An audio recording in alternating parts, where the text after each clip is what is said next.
Well, hello, ladies and gentlemen. I'll try to make this as quick as I can. No promises. I talk a lot. I get sidetracked. I've got ADD, so I'm hard to follow for some people. Other people like the content.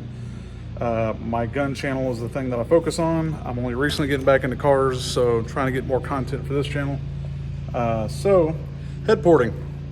You know it or you don't, right? Some people haven't grasped an idea. I started porting heads in high school, so yeah, that's been a while. I'm 39. High school was, a while back, coming up on, a long time ago. It was fun. That's where I started getting into things in high school, age 15 or 16. I got my, 15, I had a 280ZX. Ended up age 17, ended up with a 75 Trans Am. And, high school is where it started for me, getting really hot and heavy into it. I would sit around there and read my, wasn't a whole lot of reading, my Jegs magazine to waste time. Those of us remember before the interwebs come about, that's what we did. We looked at car parts, we talked to people, we did what we had to do. Information at that time was available via books. Turn to that, internet came around, things got a lot easy. So I wish I'd have done this sooner. I've had this channel for a long time. It's always been a bullshit ass channel just for uploading my random stuff I do with my cars after the fact. Trying to get more into the details of the finer things, right? So this is just going over porting. These heads are going in this truck right here. That's currently, I made a post, John Booley and them the guys are like, porting your heads is fucking pointless because you'll run out of the ability to clamp the head to the deck before you'll run out of being able to use the ports. While I agree with that, for max effort shit, absolutely. If you want to go 1400 horsepower or more, spend the money on a set of aftermarket heads, port them yourself if you know what you're doing, whatever. For me, this truck here, getting a ZL1 supercharger, it's getting a 4L80. I think it's like a 3600 FTI converter. And my thing is, I can port these for free 99 because I'm doing it. All right. So in this instance, for me, I'm not going for max power. I'm shooting for 600 wheel. It's just a goal I have. If I can make 600 in this truck, I'll be happy. It's not a competitive truck. It's just something I want to drive around with that looks good. Kind of a pro street look. It's going to have a 14-inch wide rear wheel. That's just my goal. So in essence, to do that, the 600 real horsepower, I'll probably be a little shy of that, and that's okay. This is the instance where I feel heavily about porting heads, especially for free 99 if you can do it yourself. I'm not going to be hogging the shit out of these. For one, I don't have a flow bench. For two, you don't really have to. These heads already flow decent. I'm going to be probably picking up 20 CFM on the intake side, if not close to it. The exhaust side is what's important. The exhaust side on these is just where they need the most help because they have a really strong intake. These are square ports, aka LS3, aka L92, LY6, L76. These are the heads that started coming out with the truck stuff, and then same head went over to the 6.2 for the LS3, L99, all that. So it's a big dirty port. Big. I mean, if I had a cathedral next to it, you'd see. I mean, you can. I mean, I have some monster hands. Like, I've only met 2 people on the planet with hands bigger than mine that I've personally met. So that right there is literally like my 9.5-inch converter that's going in this truck is not much bigger than that as far as diameter goes. So you can imagine someone with gorilla hands. The rest of y'all would probably be able to definitely fit, your 4th digit off in there. We'll call that the minivan. 1 in the front, 4 in the back. But this thing here is the LSA on my truck is going to be equipped with the 480.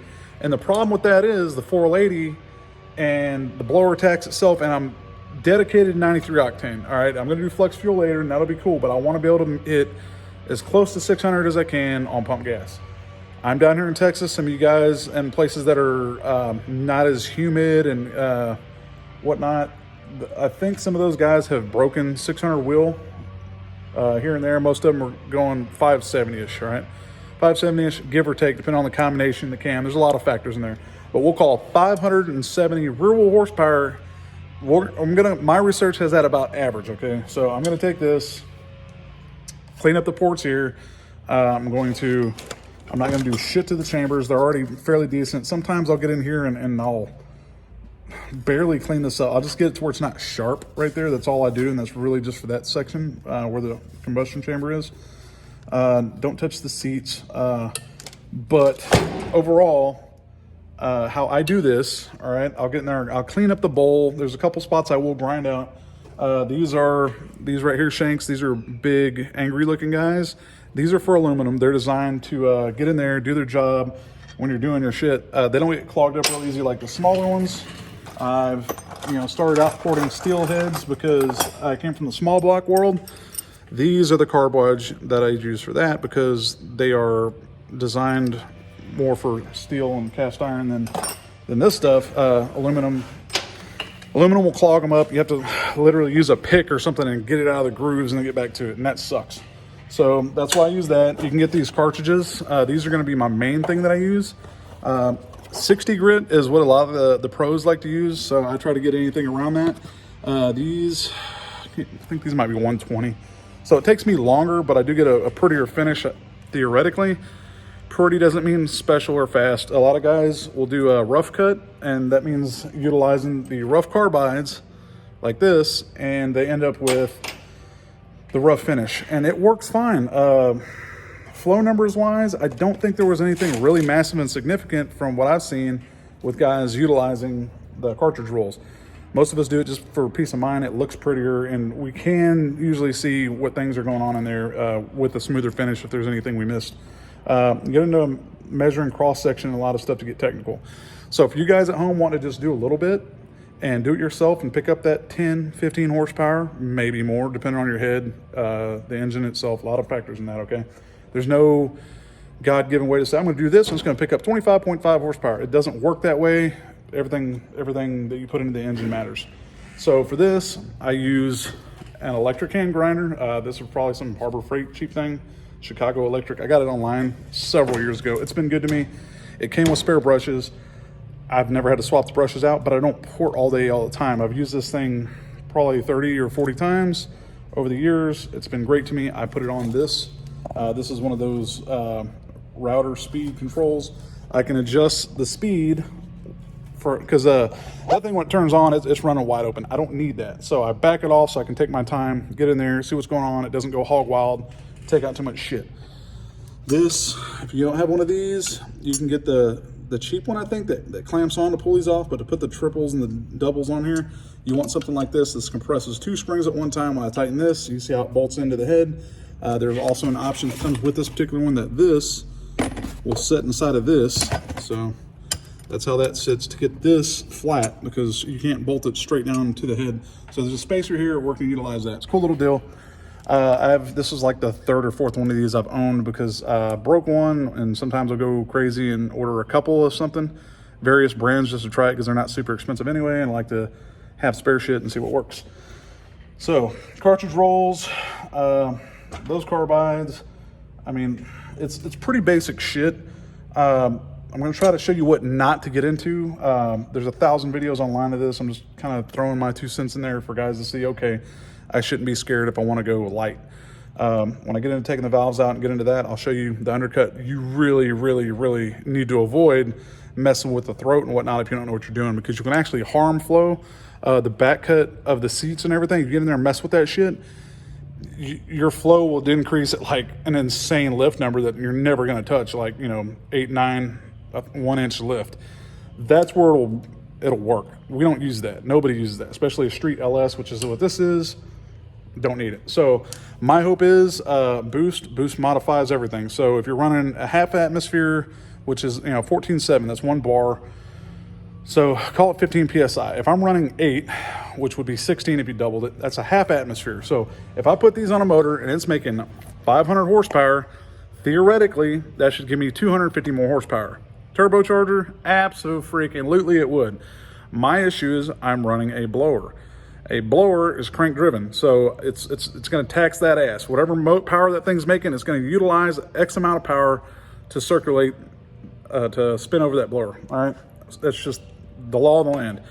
The more power you make, the better it is, but bigger units happen. There's a lot of debate on what superchargers work best for what applications. We're not getting into that. This is a LSA. My goal is 600 horsepower. And if I pick up 20 from doing this, that's winning for me. I'm dedicated to pump gas, but on 85 later, some ethanol and a scramble button kind of experimental thing on top of it. But pump gas, that's my goal. If I get 590 out of this, that means it was worth it. You know why? I paid $0 for this shit. I'm going to take these valves out, jumble, put them in a bag. I don't care, because I'm also going to drop this off to get a 5-angle valve job to help me do what I'm trying to do. The head flow you can do, pick up 15, 20, the intake side of these, if you're a badass, you can pick up 30 CFM on these. They already flow around 330-ish stock, depending on the flow bench. Some of them are 310, 320. The flow benches vary. Or was it like 330 at 700 lift? That might have been some shit like that. So I always focus on the 600 numbers, even though you're only at 600 for the least amount of time. So I do also pay attention to my 3, 4, 500 lift areas, because that's where you're really getting that hump of speed in. Because when you get to that 600 lift, it's peaking and coming back down pretty quick. So peak numbers do matter, but your average area under the curve is really what you want to focus on, especially a street car or something like this. This thing is driven on the street. I'll go to the track to see what it does for shits and grins, but it's not a dedicated thing for anything besides cruising around the street.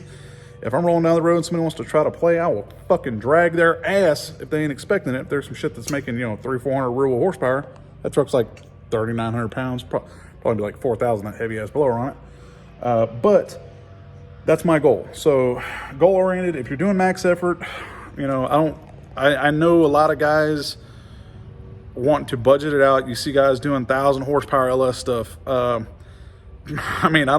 don't want to just be like another guy telling you, yeah, you're not fucking worth it. But that's reality. For something like this, to spend money, if you're going to spend $1,000 on a port job or more, and say you were going to use these, all right? These are $600 used out here in the Houston area. You can't, $1,000 plus the 600 plus shipping, you're going to be in at $1,700 or more or some shit. Put that money towards some aftermarket fucking heads if you're going to rip ass. Because if you're making 1,000 horsepower or more and you're trying to push it, you're getting to that point to where you'd rather spend extra money to have a bomb ass set of heads with a thicker deck to know that your chances of blowing that bitch up is less.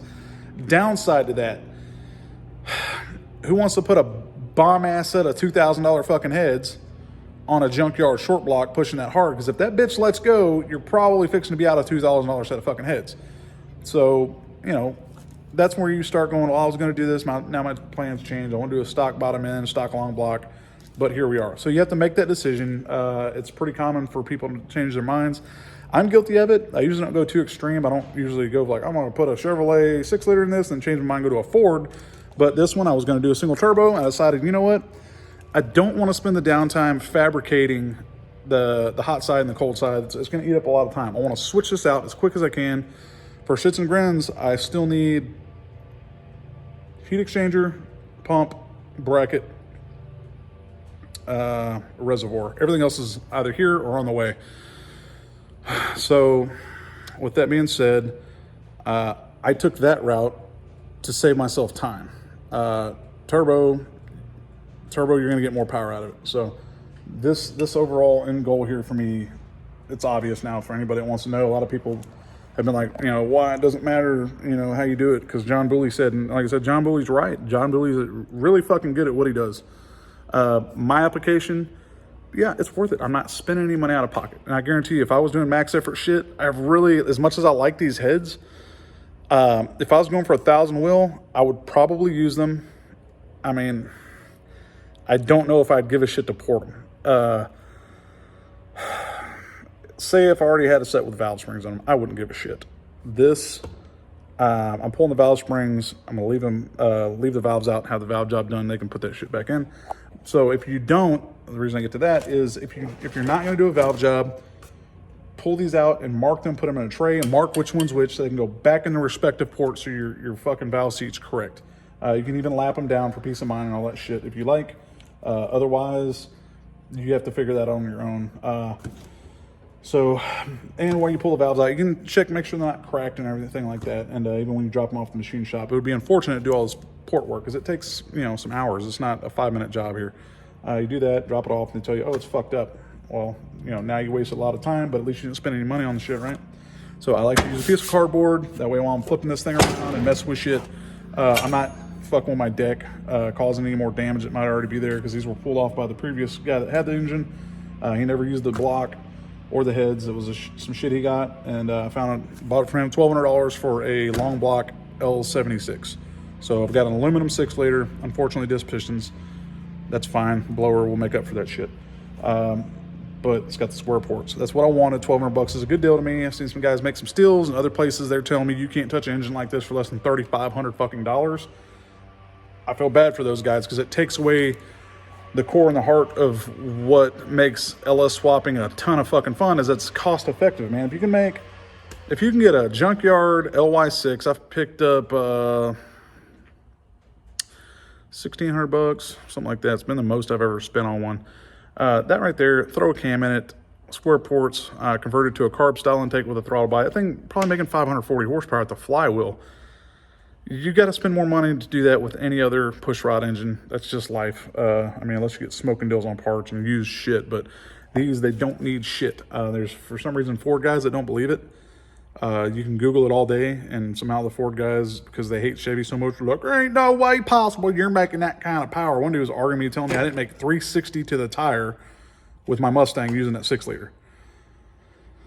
I'm like, bitch, you realize 360 to the tire is not fucking impressive. You know, I don't believe it. And then we were going back and forth. I'm like, dude, this isn't impressive numbers. If it didn't have a big stall converter, it would, you know, make more. If it was a manual, it'd be over 400 easy.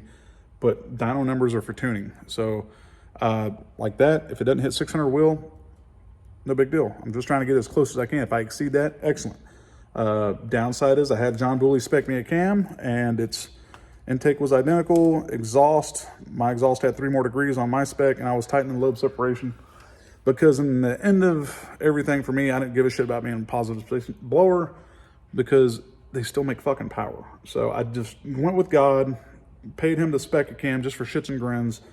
You know, it was $50. It didn't kill me to do it. Had the cam cut, and we're gonna see how it runs. You know, I hope it's a choppy ass mean fucking idle, because that's what I want. If not, oh well. You know, that's just the results I get. But overall, I'm trying to jack my fucking jaw too much on this shit and get down to brass tacks. So hopefully, if you're still here, that'll work for that.